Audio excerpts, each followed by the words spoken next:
ෆෑන්පෑය අලුත්වන නවතම තොරතුරු දැනගන්න අප සමග රැඳෙන්න.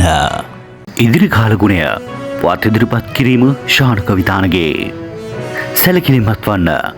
ඉදිරි දින කිහිපයේදී දිවයින හරහා ඊසාන දිග මෝසන් තත්ත්වය ක්‍රමයෙන් ස්ථාපිත වෙතැයි අපේක්ෂා කරේ. මේ හේතුවෙන් දෙසැම්බර් මාස 4 වෙනි දින සිට දිවයිනේ විශේෂයෙන් උතුරු මැද නැගෙනහිර සහ ඌව මධ්‍යම පළාත්වල වැසි තත්ත්වයේ වැඩිවීමක් බලාපොරොත්තු වේ. මහජනතාව මේ සම්බන්ධයෙන් කාලගුණික විද්‍යා දෙපාර්තමේන්තුව විසින් නිකුත් කරනු ලබන ඉදිරි අනාවැකි සහ නිවේදන පිළිබඳව අවධානයෙන් පසු වෙන ලෙස දැනුම් දෙනු ලැබේ. එම නිවේදනය නැවතත් සැලකිලිමත් වන්න. ඉදිරි දින කිහිපයේදී දිවයින හරහා ඊසාන දිග මෝසන් තත්ත්වය ක්‍රමයෙන් ස්ථාපිත වෙතැයි අපේක්ෂා කරේ.